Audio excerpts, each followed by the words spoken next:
started. It feels extremely formal to be up here, like with a mic and stuff in a room of so many friends, but I don't know. We're gonna just go for it.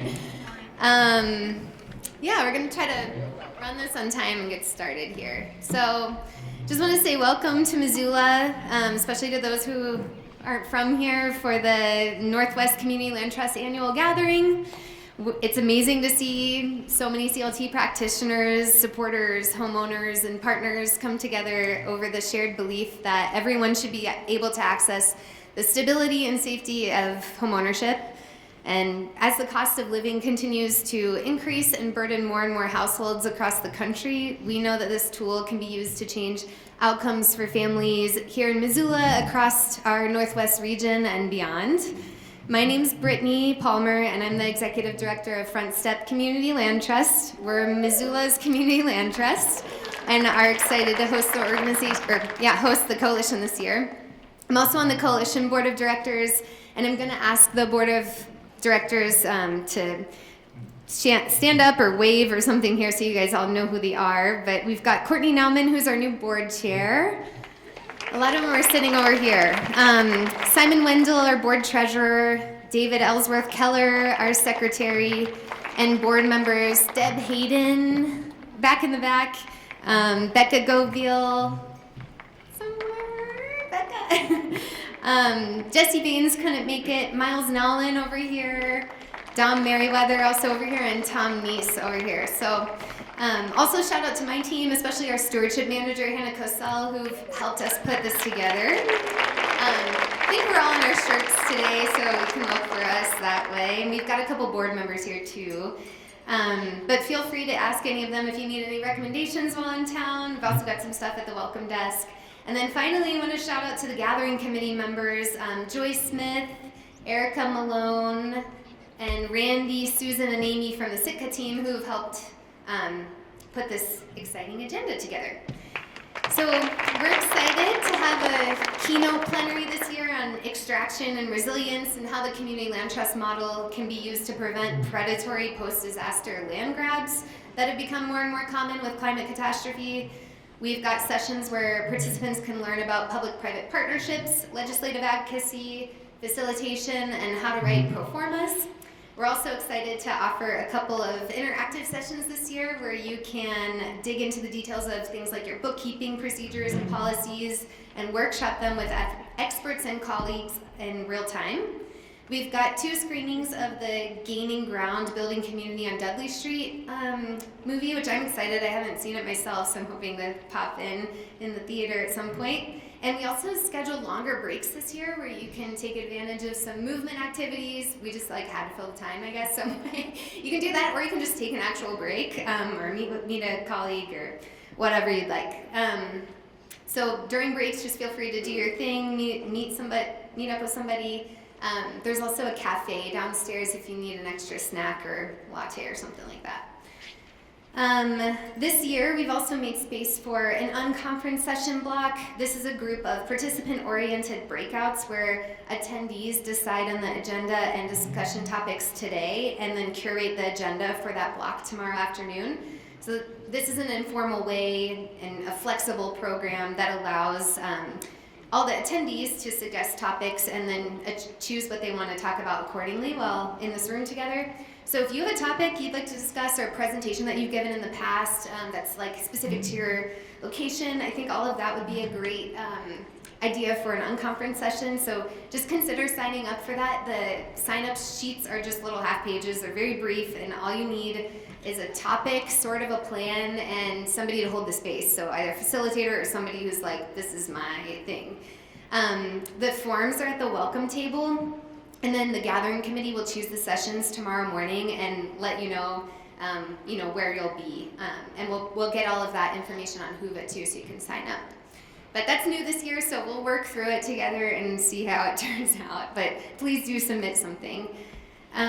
So now I want to thank the Coalition's sponsors for this event, and also note that this presentation is being recorded by Missoula Community Access Television as a part of a media assistance grant donated to this organization. So thank you to MCAT.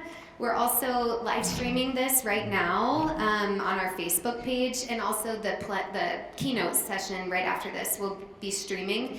So if you have folks from your teams back home who want to log in and listen, they can just look at Front Step Community Land Trust Facebook page, and they'll see it there. And then also we can send it out after, so it'll be recorded, and any of us can use it that way too.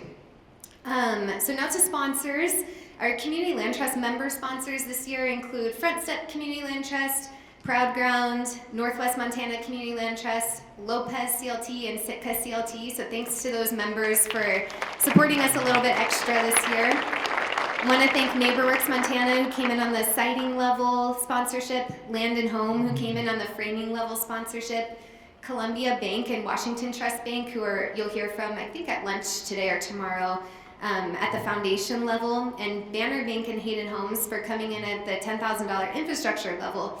And so now I'd like to introduce Jen Kovitz of Hayden Homes and Corey Bautista of Banner Bank, who are making their way up here and would like to say a few words to you.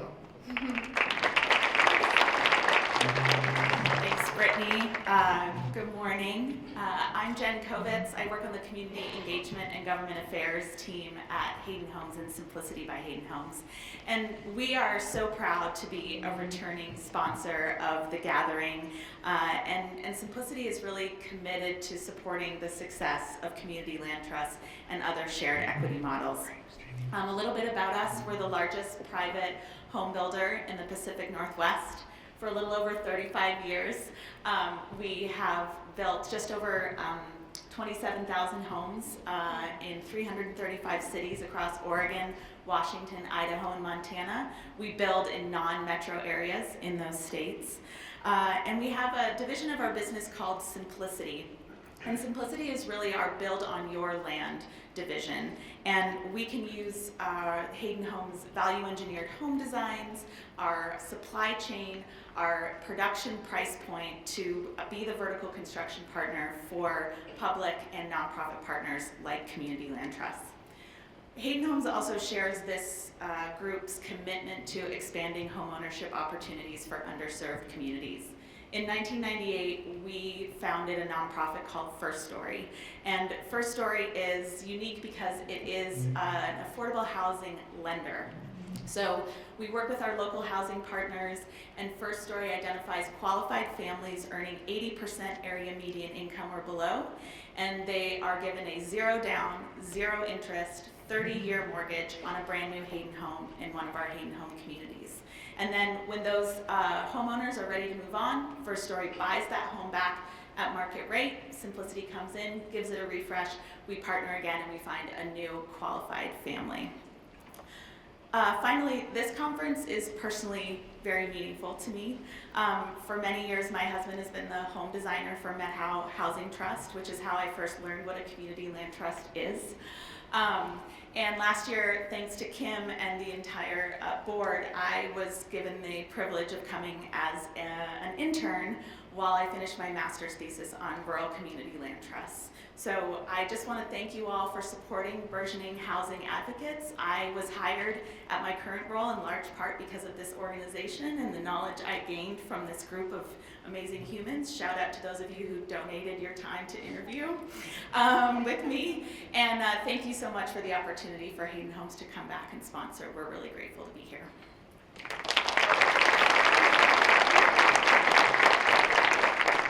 Good morning, everybody. I'm Corey Bautista with Banner Bank. I've been with Banner Bank since 2011. I am from Wenatchee, Washington, so woohoo! That is in central Washington, right on the Columbia River. I am thrilled to be here to represent Banner Bank today, and I'm even more excited because I see a lot of my local community partners out here. So Methow Housing Trust, Chelan Valley Housing Trust, and then Tom over here with Wenatchee Common Ground. Excited that Wenatchee is going to have their own land trust as well, and those houses are being framed right now. So we are very excited about that. So happy to be here. Also work with Upper Valley Mend in Leavenworth.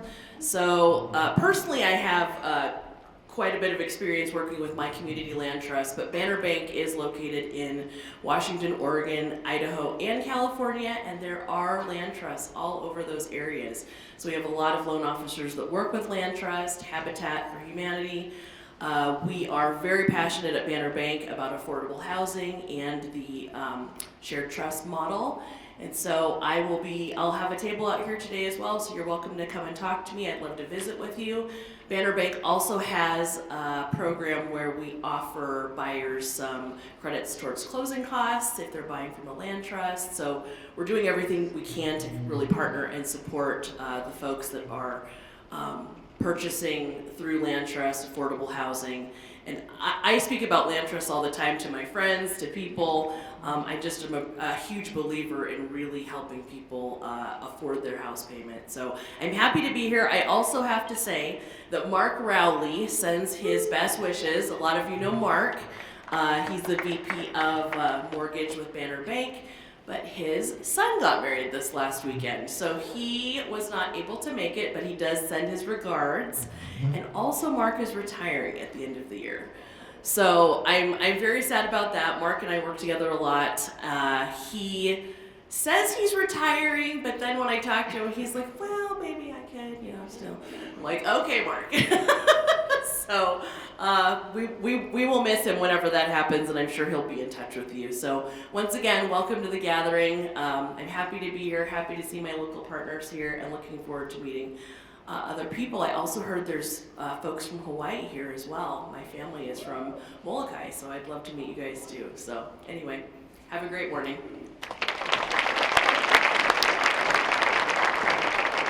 Well, thank you so much to Corey and Jen. So Missoulians here in Missoula are really fortunate to have a mayor who comes from a strong background in affordable housing development herself and who continues to be an advocate for housing for all. And so I just want to introduce you now to Mayor Andrea Davis, who's going to further welcome you to Missoula.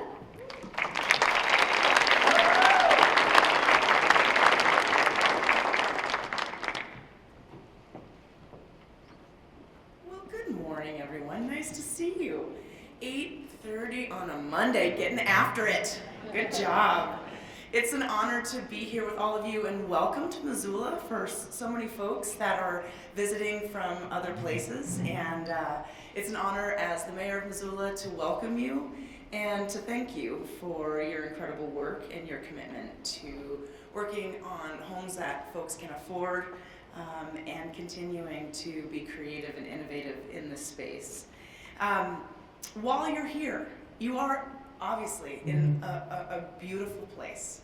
I hope that you get outside. The weather will be really wonderful in a couple of hours. It's a little chilly now, but it's going to be gorgeous. And the campus, of course, is gorgeous to stroll along, but we have a riverfront trail that you have an opportunity to catch your breath and be reflective and take a look at just all the beauty that this immediate the surrounding offers you. And so I hope you have a chance to experience a bit of our community while you're here, and of course the community that you'll create with the folks that you're sitting next to this morning.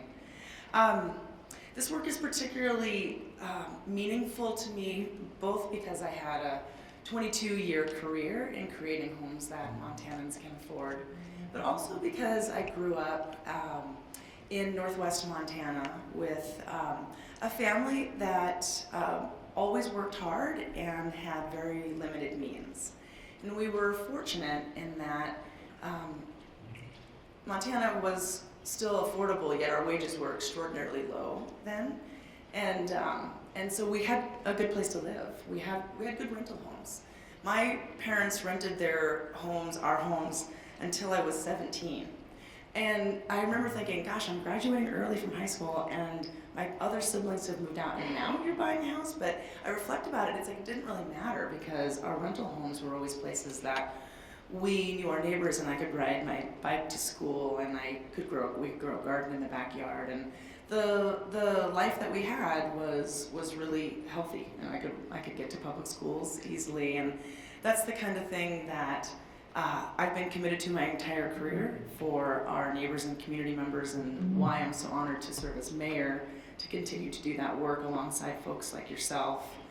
The community land trust model is and shared equity model has been so critical, and now more than ever, as we are in incredibly almost impossible markets, and I'm knowing Hawaii is here, but obviously the states that are participating in this community land trust, we've all gone through an incredible surge of housing appreciation and values that have really upended so many of our neighbors and our communities in ways that we need you, again, more than ever.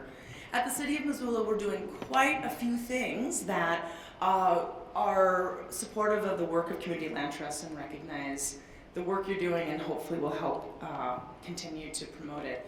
As I speak, we have just released the new zoning framework as part of our whole brand new code reform effort. This is an effort that has been 3 years in the making. Thank you to many of the folks that are in the audience today for your partnership on that.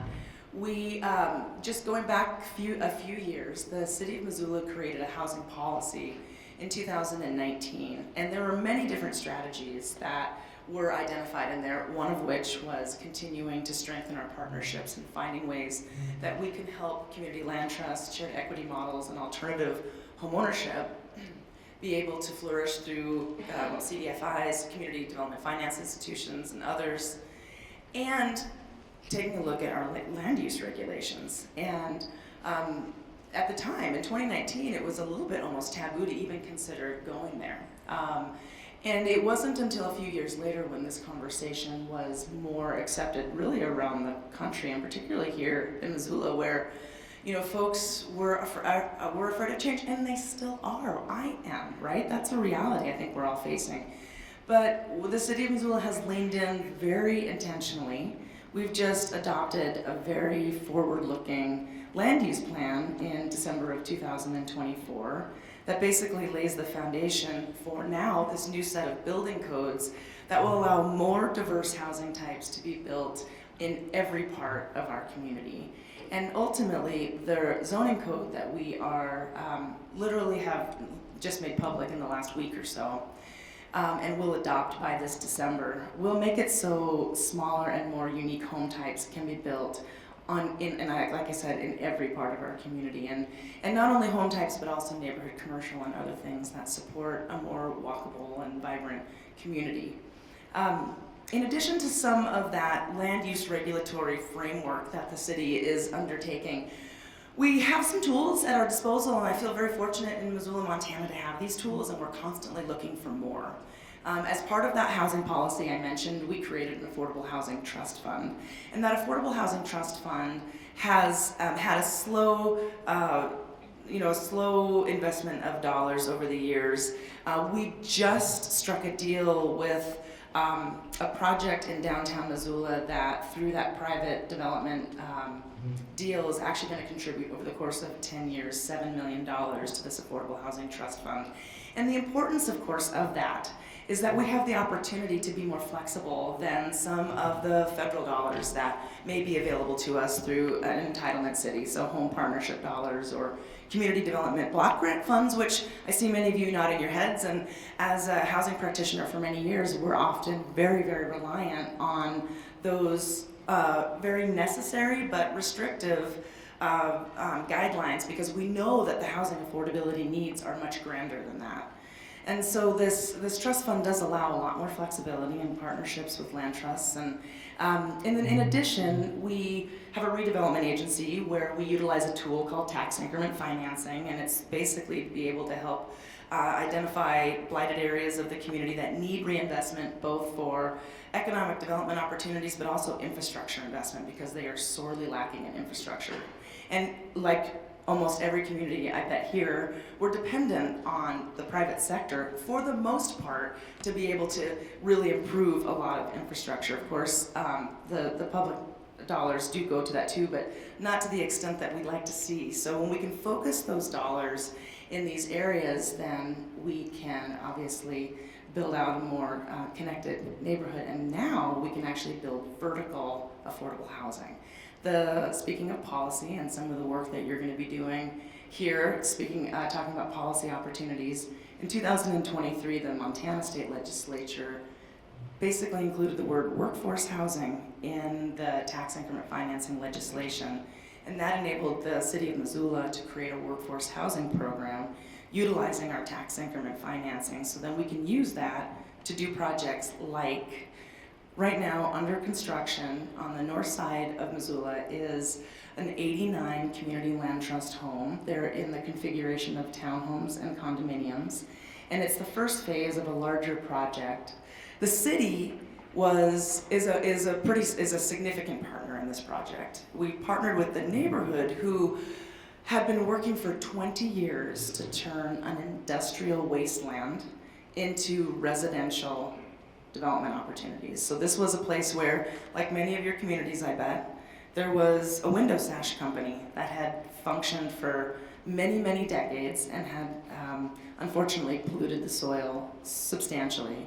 And so it was through the work with the neighborhood and the EPA, the State Department of Environmental Quality, that site was converted over into a residential quality parcel, and the city purchased several acres there, both because the city needed to expand some facilities, but also because we wanted to work with the neighborhood and the community to deliver on some initiatives like create some more homeownership opportunities. Missoula, like Bozeman, who is the other university town in Montana, we have lower than average homeownership rates. Significantly, and that's been happening for decades and decades. And it's a matter of a whole lot of different circumstances. But we know in the United States and in many places that obviously homeownership is an opportunity to build equity and unlock other opportunities. So this was a chance for the city to create some more homeownership opportunities. Again, 89 homes are under construction as I speak. We're in partnership with Front Step on that. They are the community land trust for the project, and we're going to begin marketing and leasing these homes soon. Half of those, so a little over 46 to 45 homes, will be deed restricted for folks at 120% area median income. And going back to what I said earlier, there are many of our homes that have been currently enabled through other community land trusts or other programs for homeownership that are really locked in at that 80% area median income. And that's fabulous, and we need that all day long. And we need more homes that are available to the workforce far above that. And that's what some of our local tools can help offer. So we are very excited to be able to see this People Open Doors here soon. Interestingly, this is the largest community land trust of its nature in the state of Montana. Half of these homes, yeah, I mean, that is reason to celebrate, for sure. Check the time. Half of these homes will also be, I guess you'd call it market CLT, right? They're not going to be deed restricted at 120%, but they're still on a community land trust. And this is the thing that is very interesting to me because, thank you, Brittany, for your comments about my previous career before becoming mayor. Having spent 2 decades as in a nonprofit housing organization and having built a project, a few actually, that are either ground leased or that are community land trust projects. And then we were also a housing counseling agency, so working with folks that were going through their community land trust home to buy their first home. We all know that there's a limitation with the shared equity model when folks want to sell out of this home and get into the market. And in a place like Missoula, we have the gap, of course, has widened so significantly. And that is something that I wish to impart to you in terms of your creativity and your problem solving today, is how are we going to continue to think about how we try to solve for that chasm at this point. I mean, we have folks that feel like they want to move and make this home available but cannot get into a market home. Now, what I talked about at the beginning, when we create more home types through more land that's available and easier easier building codes, we should see greater opportunity and different home types that the market will help respond to. But ultimately, it's going to take all of us to continue to think creatively around how we can offer opportunities for folks that are living and retiring and working here, because obviously that is really about the wellness of our community, making sure that our folks have a good and decent place to call home, that they have their kids have a place to do homework, and that they see a future. because they have a safe place to call home. So, the last thing I'll say is that I just am so grateful that you have chosen to be here. And whether you're on a board, or you're a staff member, or you're a homeowner, or you're a developer or a policymaker, you're here because you want to learn more about how we can do things differently moving forward and create more opportunities for all kinds of folks that deserve to have an affordable place to live. And not only that, but an affordable place to live and to thrive, because I know you know that when we have a place to call home, then we can contribute to our communities in ways that makes our communities richer. And I just want to say how much I am so grateful for that. I'm grateful for the folks that are here, and again, thank you very much, Front Step, for organizing this, bringing these folks to Missoula. And with that, I'll turn it back over to Brittany, who's emceeing here, and I hope you have an excellent conference. Take care.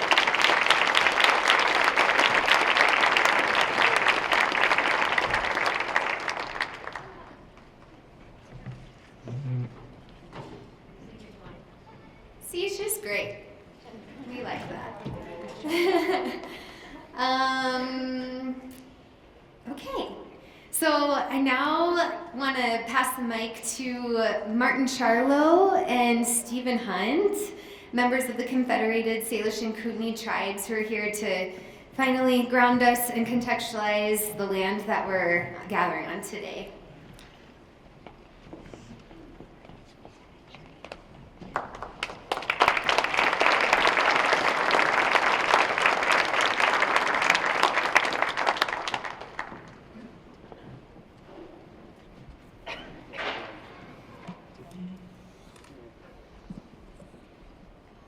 Pesquex.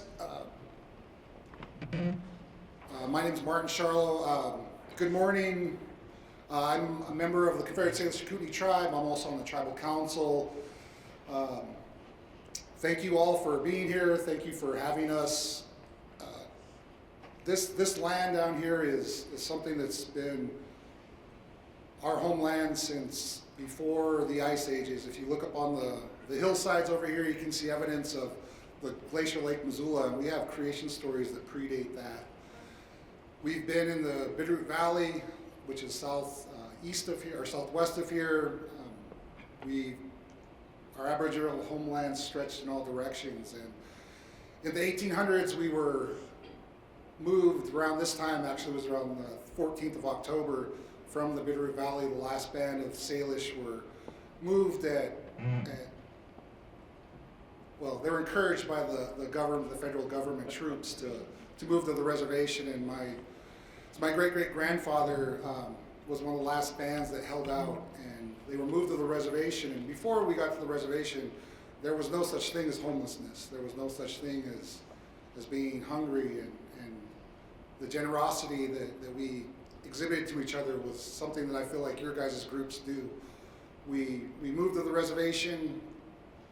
We had 100% ownership of the land there, and in the 1920s, homesteading came through, and we became minority landowners on our reservation.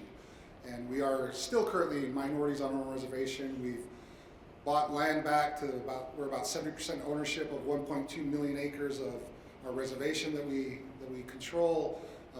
We're doing pretty well, but something happened in 2020. It's called COVID. I don't know if people remember that, but we did a great job of keeping our COVID numbers down, and so we became a sanctuary for people moving into our area. And we have had the biggest influx of people onto our reservation, our homelands, since homesteading. And so now, when tribal members or community members want to buy a house or look for housing, it's unavailable, or it's been their rental's been turned into an Airbnb, because we have a huge tourism industry, and so the tourism is much more profitable than renting to a low-income family or whatever. And so as we move forward as a people, it's really important for us to come here. Literally, there's pictures of camps on this campus area of our people.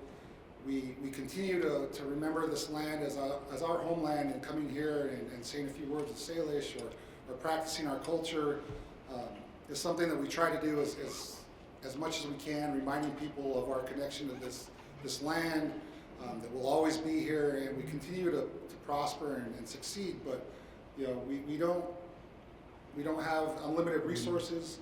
We do need help. So definitely these organizations, if you look to reservations, our reservation, we're fortunate. We've done well. Other reservations in Montana across the nation are not. So we definitely want to make sure that you guys focus on natives, and thank you for doing this. A little plug, we have a powwow next Monday. It's Indigenous Peoples Day. It'll be at Karis Park here in Missoula, Montana. Grand entry at 2 o'clock if you want to come and celebrate with us, celebrate that we're still here. It's a public event. We'll do a grand entry at 2 o'clock and continue dancing until the evening, and hopefully have a little hand game or stick game at the end of the evening. So with that, I'll turn it over to Stephen Hunt. If he wants to introduce himself, I'm not going to do that for him. Lem Lunch Pesia, thank you everyone, and enjoy your time here. And if you want to know more about our history, there's quite a bit of information out there. And if you're walking the interpretive the trails down here, the city of Missoula and Missoula County has done a great job of putting in interpretive signs about our history here in Missoula. So, Lem Lunch, everyone, thank you. That's good. I'm Stephen Hunt. I'm Kalispe, I'm Blackfeet, I'm Nez Perce, so I kind of come from all directions here in Montana and Idaho. I grew up on Flathead and had the fortune of learning from a lot of elders there. I wasn't sure what I was going to say, but I like your shirt. I've been watching you. This her shirt says, "Be a good ancestor." I'm here because I had good ancestors. That's a future thinking. That's something that our elders would say to us. And what we would say today is be a good relative, right? Be a good relative, that's for right now. To be a good ancestor is to make decisions today that affect the future tomorrow. And I'm here to represent that same thing for the land, and everything that we have in our way of life, it comes from the land. There's nothing, our language, our songs, there's a song for everything, and the song I'm going to sing today is a song that we could announce ourselves with, our presence. This song would be used for warriors and when they have a story to tell, so it's sort of an announcement.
Thank you so much, Martin and Stephen.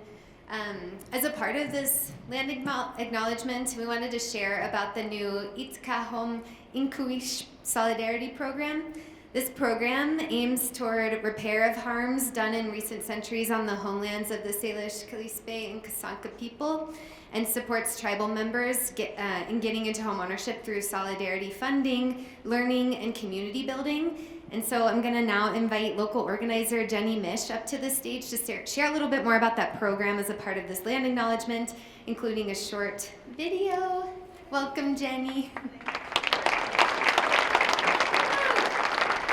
Well, thanks, Martin and Stephen, for your opening.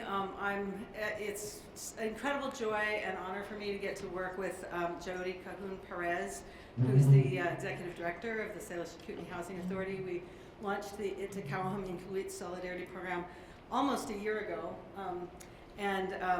In the video, hopefully you'll get a chance to see Jody a little bit, see her personality. Nope, that went back. Go forward. Okay, as Martin explained, the Flathead Reservation starts about 15 miles north of here and goes 1.3 million acres of original treaty land, 2/3 of which was opened up for settlement. The map here shows about the white area is the settler in holdings right now. So it's the only reservation in Montana where non-natives outnumber natives by quite a lot, by 2 to 1. So let's see what else. Yeah, the treaty's been broken in a number of ways, but that's a big one. SCAHA, Salish Kootenai Housing Authority, gives tribal preference for the 516 rental units, low rent units that SCAHA manages. SCAHA has a pretty innovative, I believe, housing authority. You may know the name Bob Gochi, who came from the Flathead and was provided important national leadership around tribal housing issues. So Jody tries to walk in his footsteps and runs an agency that does a dozen programs that are many innovative and 70 staff. There's like transitional supportive housing and lots of credit counseling, first-time homebuyer things. Jody has to run 43 sewer and water districts as part of her work. It's kind of amazing. There's a huge data scarcity about housing on the reservation. Jody commissioned a study a couple years ago that confirms severe overcrowding, low incomes, very high elder and youth populations on the reservation.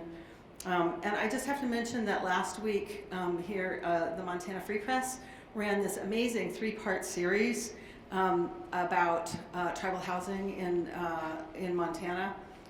The second article in the series is a really excellent summary of the outlining the barriers, the really enormous barriers to building housing on reservations, and particularly explains the complexities of the tribal trust lands. Tribes actually don't get to own their land. It's held in trust by the federal government, and there's so layers and layers of bureaucracy to transfer a title. The series also really outlines the pivotal role of housing in economic development and how hard it is for young people, bright young people, to go get an education and come back and serve their people because they can't find housing. So it's kind of a heartbreaking series, but I really recommend that in the Montana Free Press if you want more information. The Itakawaham Inkawit Solidarity Program was designed to help especially over-income tenants into homeownership, to help open up spots on the waiting list, which is a 2.5-year waiting list for tribal preference. It's also designed to address the needs of us non-natives who live on this land who have a need to engage and step into right relationships somehow, to start making steps in that direction, to learn about the culture and history and to try to become, as Martin said, good relations, or I guess that was Stephen, sorry. So we did get preliminary support from both culture committees and from the tribal council, and we actively seek guidance and support and input from tribal leaders as we grow the program. It's still a very young program.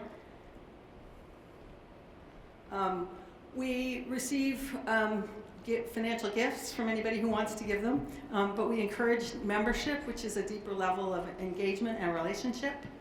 We invite people to learn about the history and culture of the Salish, Kalispel, and Kasanka people, to talk to other people about that history, because a lot of people still think that, you know, there aren't any Native Americans on this land, that that's a historical thing.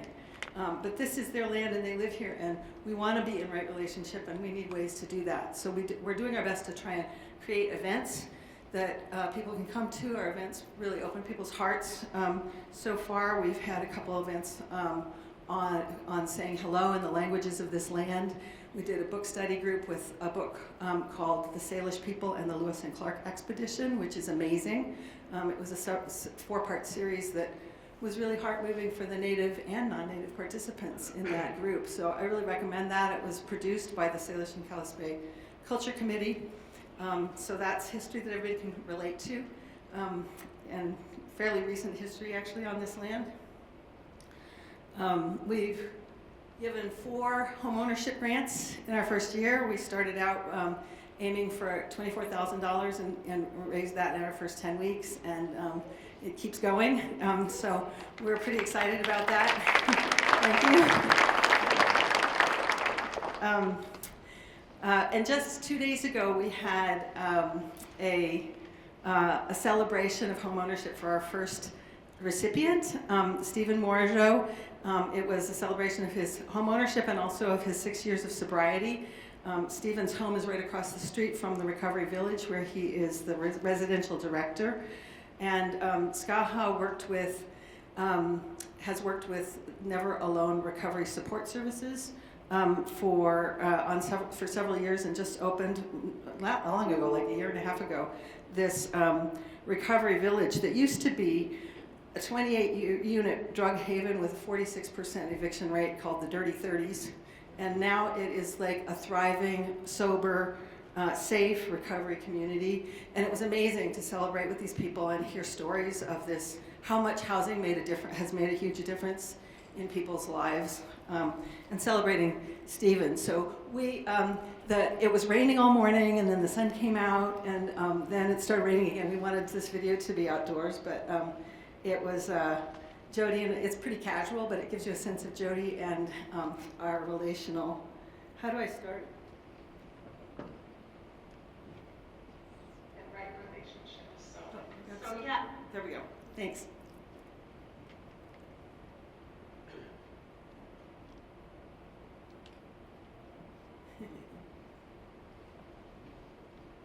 Thank you. This is Jody and Jenny. We are coming to you today from the Never Alone Recovery Support Services Hub in Pablo, Montana. We just hosted an event here to celebrate Stephen Morajo's entrance into homeownership. And it was made possible through help from generous donations from our Itkauham and Kawilch Solidarity community. So thank you very much for all of our members who have contributed. And we've set a goal for the second year. In addition to the 4 grants that we've given, we are going to try to raise enough money to do 100 more grants over the next 10 years. So we invite you to be a part of that journey and to support our tribal home ownership while we are helping to have healing and right relationships. So we're going into our second year, and so we're really excited, and we're still new and young, but we have a new tagline, which is healing through housing, and that refers to healing both in terms of people getting housing who need it on the reservation, tribal people, and it also refers to healing for all of us who live on this land to come into right relationship on the land. So our members commit to learning about the history and culture of this land and its historical peoples since time immemorial, and to talk about that and to make at least $1 a month contribution. And this event that we just had is one of our events. We're committed to continuing to do at least quarterly events, and at our events we see a lot of heart opening, listening to each other and building relationships across the Native, non-Native community, and learning about lots of different things. Today it was a lot about recovery here in Pablo and some of the things that are going really well. So, Yeah, so the healing message went through the housing side and the recovery side. So, la Esia, and we hope that you feel inspired to join us. So we try to keep our events very, casual and heart-opening, and Jody has an amazing way to help people do that. And we would like to invite you to participate if you feel called to do so in any way. We are very blessed to have fiscal sponsorship from NeighborWorks Montana, who I know many of you know NeighborWorks Montana. They've been amazing. They allow us to give 100% of the contributions and gifts that we receive directly to home ownership, and we also have a small grant for technical assistance from the National American Indian Housing Council. You can learn more about us at skha.org, thank you to Front Step for this opportunity. Thanks to you all. I hope that you have a great conference. Enjoy the land and do it with a lot of gratitude and respect for the people, the historical people of this land who are still here. Thank you very much.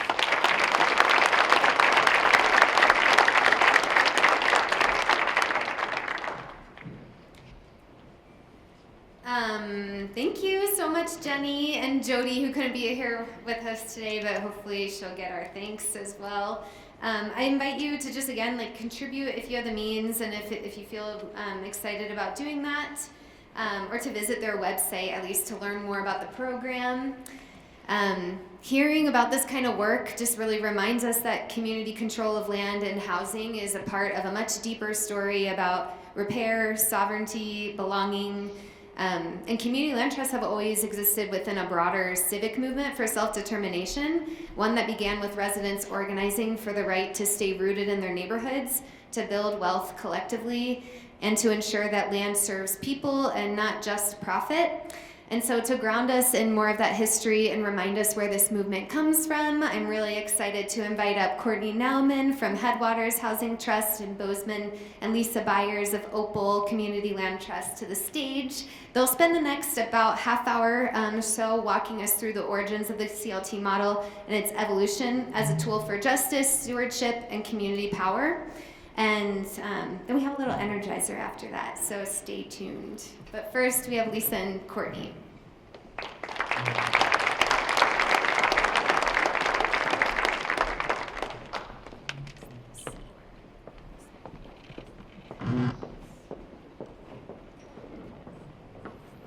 Well, good morning. Everybody want to just stand up for 1 second? We've had some beautiful connection this morning, and you're all digesting your breakfast. And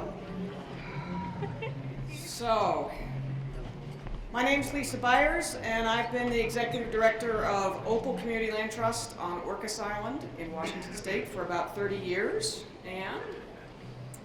And I'm Courtney Nauman. You all can stay standing or take a seat whenever this works for you. I'm home ownership director of Headwaters Community Housing Trust in Bozeman, Montana. And the purpose of this brief primer today is to collectively orient us to the Community Land Trust movement and then the coalition that we're a part of that's hosting this conference today. There's so much history behind us, and we stand as Community Land Trust practitioners and supporters on the shoulders of giants. Each of us has really been passed a baton in this room to move forward the power and potential of this movement. A little bit shorter than you, I think. So this presentation is based on the research scholarship of John Davis, who is a teacher, a scholar, a community organizer who's dedicated much of his life's work to advancing the Community Land Trust model. We will explore the history by looking at the foundational ideas behind land ownership, the people who forged the model during the Civil Rights Movement, and the operational principles that guide us today. In the history of community land trusts, the idea of ownership came first. The Community Land Trust structures ownership in several distinct ways. Land is treated as a common heritage, not as an individual possession. Title to land is held by a single nonprofit owner that manages these lands on behalf of a particular community present, and future. In this land is removed permanently from the traditional real estate market. Actually, I don't even know if it's traditional, but I'm going to say the colonial real estate market. Never resold by the nonprofit owner, ensuring permanent affordability and access to that land for community needs. The legal mechanism is a long-term lease for housing or farming, nonprofit, or commercial enterprises. Now, most of us here are talking about housing, but let's remember that this model is rooted in the concept of how we access land, and the model can be used for all needs of our communities. So there's community ownership of the land, individual ownership of the structural improvement, be that a house, a commercial building, or farm improvements, and a long-term lease balancing the rights and responsibilities of both parties. This is the three-legged stool, with each element needed to remain stable and viable. Many cultures have thought about land ownership differently than our predominant Western culture does today.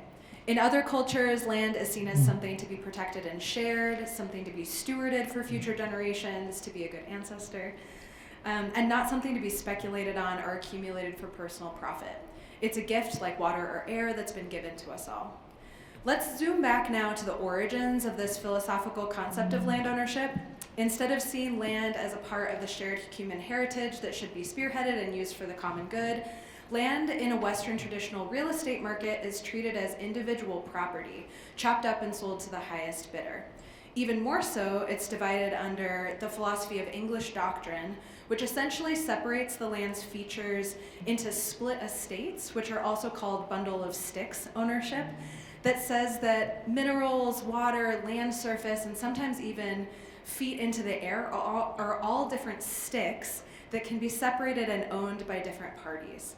This land ownership structure is deeply embedded in American culture and generally accepted as the only way, but it's just one philosophy. Interestingly, just as old, we have another tradition in the US, which is an ethic of stewardship, where land is treated as common heritage, encouraging ownership for people who are willing to live on the land and use the land, not just focusing on accumulation of ownership, which emphasizes right use and smart development, capturing socially created gains in the value of land for the common good. This tradition is pre-colonial, extending back to Native American times, which are still ongoing. It also was evident in the New England custom of the town commons having a central area that everyone can use. And we see this in examples like how our national parks function and where the analogy tragedy of the commons is based off of. You can see this quote from Chief Seattle that states, "The president in Washington sends word that he wishes to buy our land, but how do you buy or sell the sky, the land? This idea is strange to us. If we do not own the freshness of the air and the sparkle of the water, how can you buy them?"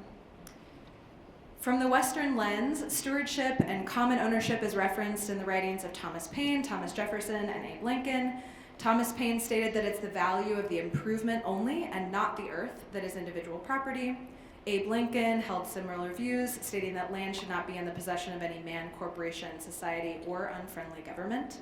And at the time, these ideas were not the norm. The alternative view that land is a commodity was deeply held. The American writer who took this alternative conception of land the farthest was Henry George, and this is where the real bones of the CLT idea began. In the late 1800s, Henry George was one of the most popular and influential figures in the United States. Not many of us have heard about him today. He was a self-taught economist who sought to change the rules of funding government by proposing a single tax, essentially to have government collect as its sole source of tax revenue gathered from what he called the social increment, or a share of property value caused by society. In other words, the value gains caused by society would be collected to benefit the larger public, rather than the gains being held for individual profit. He wrote a book called Progress and Poverty, which sold over 3 million copies during his lifetime. The problem that bothered Henry George the most was what he called the great enigma. Why is there persistent poverty in the midst of so much wealth? Why are people who live in rural areas poor, but still have access to a house and to grow food, but people who live in the city are destitute? He was influenced by the economist John Stuart Mill, who identified that most of the increase in land value comes not from the owner's work, but from the growth and development of society around them. That's what we now call location, location, location. This was sort of the aha moment for Henry George. He realized that poverty and wealth coexist because a small number of landowners own most of the land and capture most of the value. They privatize value that is created mostly by society and then put community-created wealth into their pockets. He viewed landlords as a problem for both capitalists and for workers. He traveled around the world telling people about his ideas and was actually temporarily thrown in jail in Ireland after making an inflammatory speech about his work. This event ended up being a great promotion for his talk in London. A follower of Henry George, Lizzie Phillips, invented a game in 1904 that most of us today are familiar with: Monopoly. The point of Monopoly is to grab as much land as you can and push rents as high as they will go. Then when other players land on your square, i.e. your property, you amass more money. Eventually some players can't pay the rent, so they have to sell off more of their assets. The player who wins is the one who has been the most successful as a speculator and developer, forcing everyone else into bankruptcy. Lizzie invented the game to illustrate the negative aspects of speculation, good old America, and concentrating land in private monopolies. Today, however, the negative angle is largely lost on monopoly players and instead focuses on the positive aspects of wealth building in the modern world. So, back to our history. Someone who heard George speak in the UK was Ebenezer Howard. He published a book called Garden Cities of Tomorrow, where the mechanism was not a single tax, but instead municipal ownership. Community ownership of the land with individual improvements. As such, guarded cities started popping up all over the UK, and today there are 30 such cities. Another individual who was a student of Henry George's and also of Ebenezer Howard was Ralph Borsati. He took this model in the 1930s and 40s and started developing intentional communities, giving these leased land communities the name land trusts. He started the School of Living to educate people about the model. A group of Quakers in 1940 was inspired after visiting the school and created their own community called Brengwilled, which was on 240 acres outside of Philadelphia, where it was the first example of a nonprofit owning the land and 80 families owning their homes with individual title and the ground leases. This community, however, did not include a commitment to affordable access. The homes in Brengwilled are essentially market rate.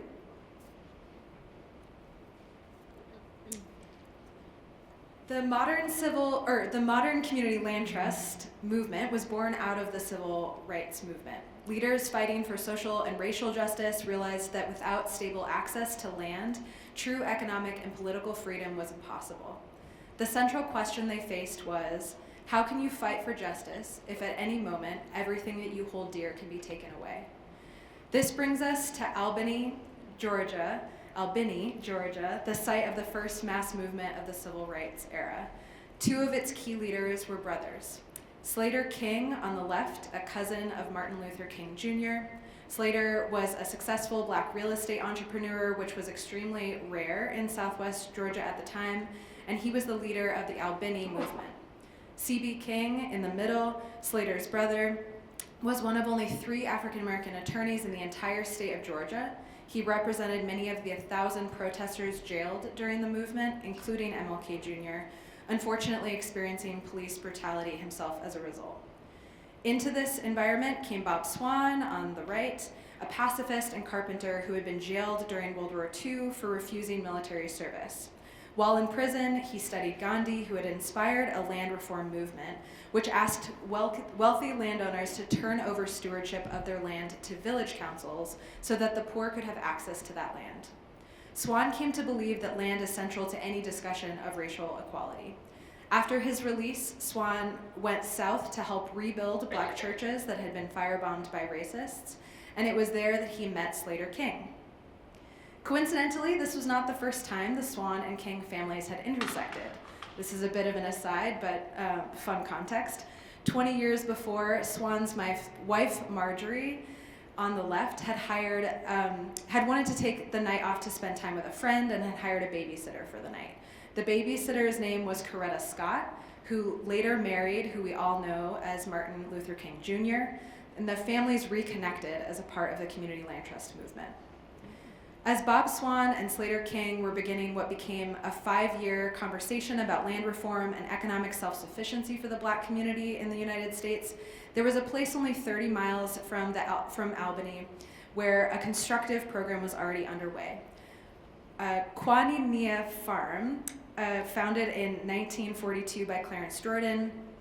Quaninia was one of the first communities in the Deep South where black families and white families were actively living, working, and praying together, modeling the integrated society that they wanted to see.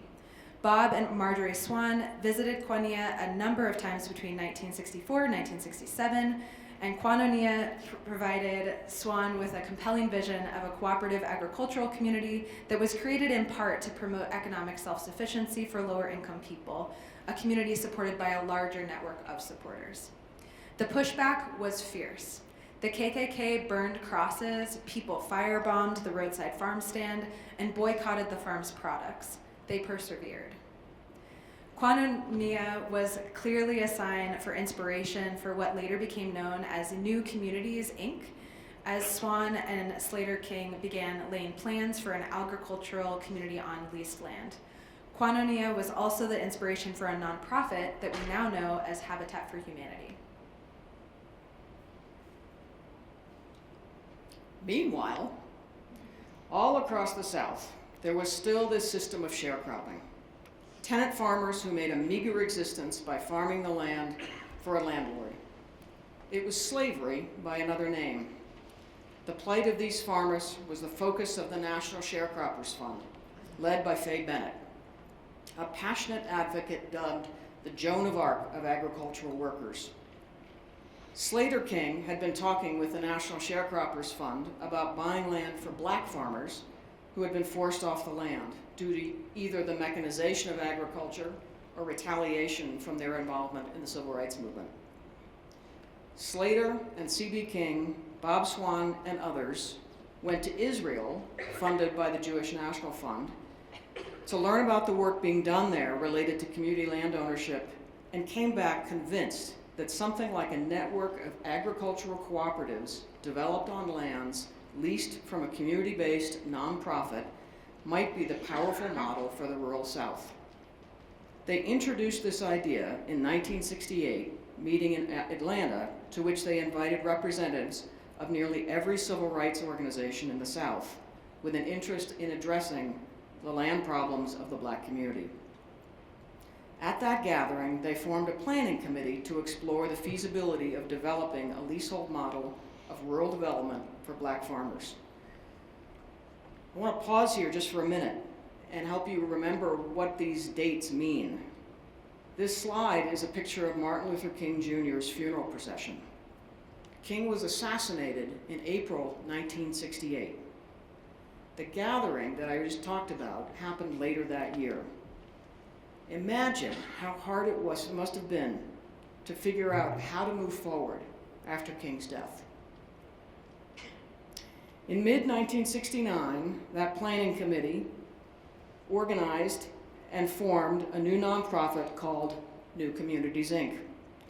They wrote in the Articles of Incorporation that the intention was a nonprofit to hold land in perpetual trust for the permanent use of rural communities. New Communities, Inc. purchased their first 5,000 acres in 1970 with a grant from the National Sharecroppers Fund and a mortgage for the rest. They secured additional land and became the largest tract of black-owned land in the United States at the time. Tragically, just 1 month after securing the land, Slater King was killed in a car crash. Charles Sherrod, a young SNCC organizer, Student Nonviolent Coordinating Committee, stepped up to lead the effort. New communities faced immense hardship, which included discrimination by the federal government when white farmers got loans after years of drought, but black farmers did not. The full story is a book unto itself, and we don't have time for it, at least not right now. New communities served as the guiding example and inspiration for the entire CLT movement, and the lessons learned were captured in the very first handbook on how to form a community land trust, published in 1972. Many people caught the bug. They carried the work of new communities forward, and by the mid-1980s, the principles of the classic CLT model were codified, based on lessons learned from new groups across the country. The model was significantly advanced by groups motivated by liberation theology, the idea of explicitly giving preferential service to people who are poor. The Woodland Community Land Trust in Tennessee, founded by Marie Cirillo, was the CLT that first to include non-residents on the board of directors and received financing from the Orders of Nuns. Covenant Community Land Trust in Maine, founded by Sister Lucy Poland. This group, which began as a sewing cooperative, also made a preferential option for the poor, leasing 10 acres to each family for homesteading. The first urban community land trust in Cincinnati was started by an ecumenical group worried about gentrification and displacement. They recognized that holding land in trust wasn't enough. They needed to guarantee lasting affordability. They introduced the first durable contractual controls on the resale price of buildings. This resale formula was based on the idea of tithing 10% of the value, ensuring the seller would get 90% of the appreciated value while preserving affordability for the next buyer. By 1982, the classic community land trust model formalized a focus on permanent responsibility, balancing the interests of the individual homeowner and the rights of future generations for long-term affordability and secure tenure. This history brings us to the fully formed model we use today, balancing the three key aspects of our name. Community, having an open membership and a governing board that balances the interests of residents, the surrounding community, and the public good. Land held in trust to be managed and stewarded for generations to come. And trust, a legal and social commitment to balance the rights of individuals for security with the rights of the community for long-term affordability and access.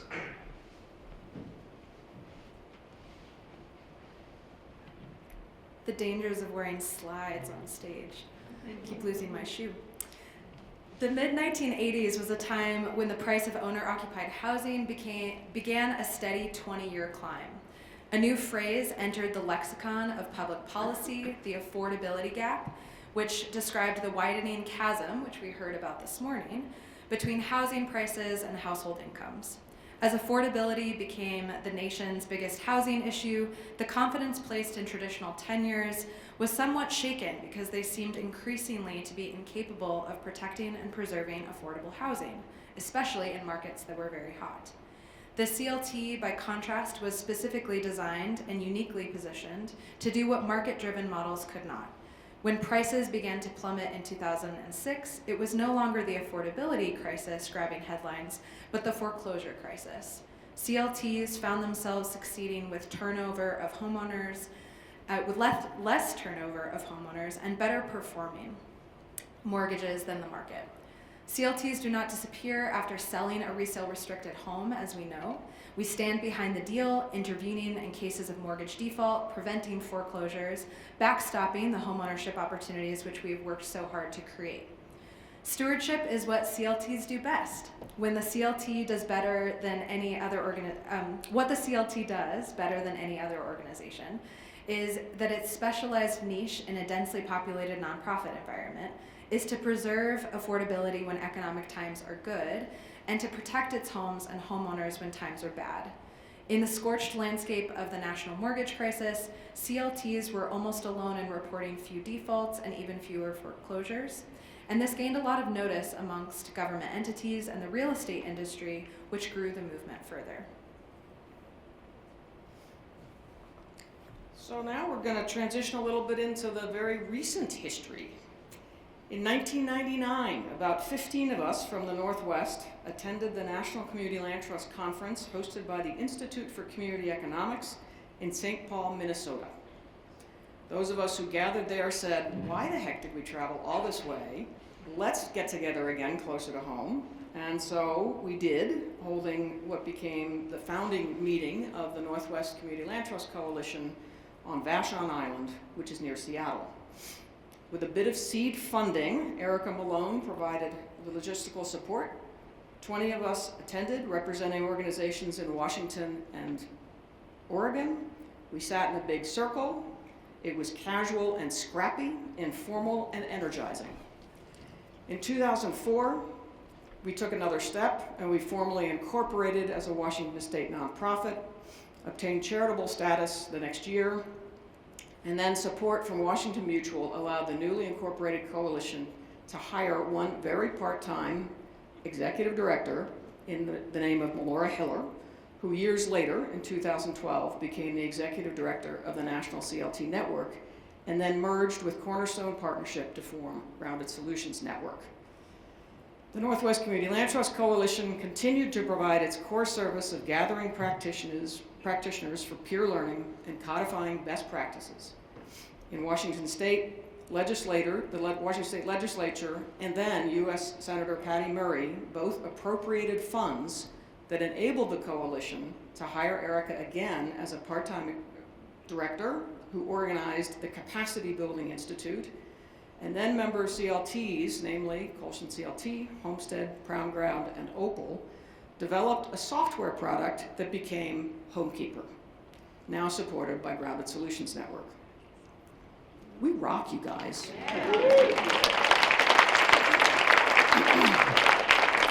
The Great Recession forced the coalition to trim back, and it was operated since then as an all-volunteer-run board of directors, organizing these gatherings. As volunteers, it's a tall order, but year after year, you all communicate that this gathering is the best value for your membership. So we're in another period of potential growth, and I wonder what we will all decide.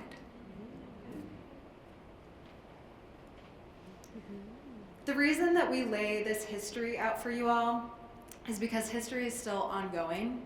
The stories that we've described to you occurred in either our lives, our parents' lives, or our grandparents' lifetimes.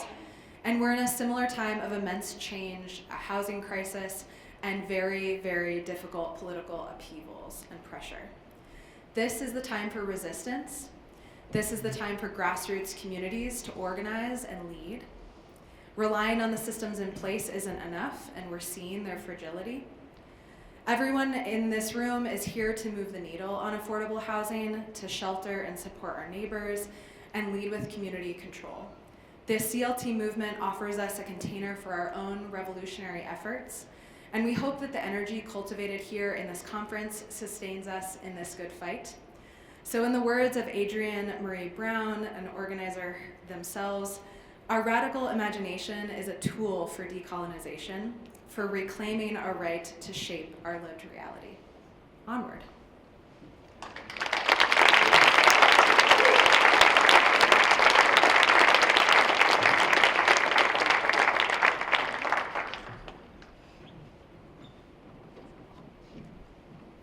Thank you both for sharing that history. It's so important for us to not lose, both the history of the coalition and the history of the community land trust movement in our work. And it's just a reminder, I think, that community land trusts are not just a housing model, but they're also a civic movement rooted in equity, collective ownership, and self-determination.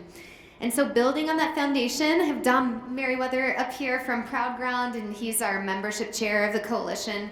We want to take a minute to reflect on how that movement is still alive and growing today across our region here in the Northwest, and to shape, or we want to share some of those, the recent highlights of the last year and some updates. So I'll let Dom share those now. Welcome, Dom, everybody.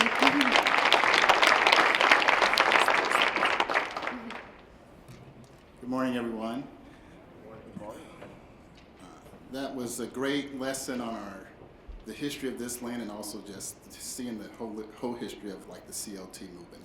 This has been awesome. So just want to lead with that and thank the folks who presented on those things. And Lisa, you have quite the personality, so it's good to see that. Don't always see that on the coalition calls. We just kind of get to business. So, as was mentioned, I'm the membership chair. I've been membership chair for just over a year, so I kind of jumped in with 2 feet, and we've done a lot of things over the course of this year. I just want to share a few highlights with you all. So I think the biggest thing is, as you've heard before, the biggest thing is that we made a decision and membership voted to add Hawaii to the coalition. So congratulations, Hawaii. We're so happy to be, in the Pacific Ocean, and it might give us an opportunity to maybe one day have a gathering in sunny times. So we have 39 members representing Alaska, Hawaii, Montana, Idaho, Washington, and Oregon. If you were on the tour yesterday, the tour bus yesterday, you'd also hear that we have folks from other states that are attending the gathering. And so I think what this shows is that we are not only a benefit and a resource for our own coalition, but for others throughout the United States. So also we moved the gathering to the fall, and that was an intentional decision, basically to not have the gathering fall in line with Grounded Solutions Network Conference, which was in May, and it's every other year, so we're trying to avoid that natural conflict by having the gathering in the fall. Okay, so this year we tried a new thing. We had our annual membership meeting in May over Zoom, and thank you all who were able to attend. We had 26 organizations that were represented, and so that was a good meeting for us. We codified the definition of member, and from there we're going to see some additional movements and just how we decide what membership is and what voting rights come with that and things like that. So more to come on that. We also hosted a membership forum in August. My intention as membership chair is to have at least 2 of those a year, so we'll do one probably right after the first of the year. It'll help us plan for next year's annual meeting, so we want to make those things regular occurring. And as you heard before, the gathering continues to be the most valuable offering according to our members. More members than ever. Give yourselves a round of applause. This is the biggest gathering in Alaska. Also of note is the gathering has become self-sustainable. We make a little bit of profit off of this, and what we do is we try to use that to support the next gathering and also to support membership. And right now we're evaluating our ability to bring on a staff member. As you heard, we have to squeeze down, and now as we grow and as our membership grows, and as we become broader and more states involved, maybe having a staff member on to help bring us all together and really provide more value to members is something that we're considering now as a board. Okay, that is going to continue to host a gathering. That's the big thing. Next year's gathering is in Sitka. Is that correct? Okay, so we're happy to go to Alaska. I'm already looking for tickets, maybe a fishing trip. So start making plans now if you have any intentions of going to Sitka. And I think the biggest thing is that we are considering ways to communicate better and more regular with our members, and so that will look like member forums. We're also exploring potentially exploring different tools that we can use to connect with each other when we're not in meetings. So, I don't want to commit to anything, but there are lots of tools out there that we're considering to use, whether it's resource sharing or just being able to share wins in the moment. A lot of times we're waiting for a newsletter to come out or for something to come out, and I think it's great to just celebrate successes when they happen.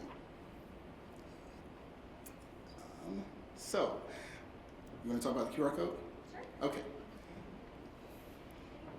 No, I think, so again, with what we're going to see from the QR code, I believe there's a survey attached to it, but basically whether it's our website, a direct email to our membership email address, or to me at routeround.org. We want to hear from our membership. That's the only way that we really understand how to best serve you. And so if there's any channel that you would prefer to use to communicate with us about membership and what your desires or thoughts or just questions, concerns, we're here to be responsive to our members. And with that, I'll hand it over to Brittany. Thanks, Dom. It's a big role to be membership chair. You know, this is we're volunteering, so it's a lot. And we're grateful to have you on membership committee. So thanks for sharing those updates, reminding us just how much Coalition has built over the last year. It's really incredible to see how much we've grown together.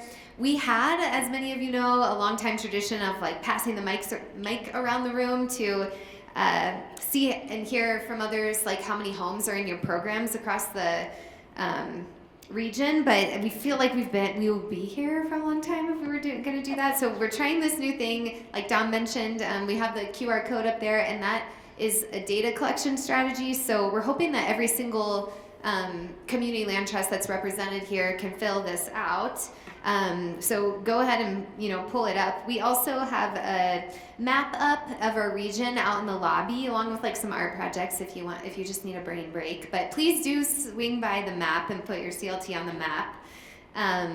This QR code, it's related to who you're with, your community land trust and where, and then the property types that you're stewarding and the amount of homes in your portfolio and your pipeline. So please pull up this QR code, go ahead and scan it now while I'm talking, and this will help us keep our membership page up to date. The membership page is looking awesome, by the way, if you haven't checked it out on the website. There's like a cool map, and we're keeping it pretty up to date, thanks to Simon too. So, okay, now I want to bring Miles up. Thanks, Dom. We're gonna do a little networking activity. So thank you, Dom. Welcome, Miles. So Miles and I want to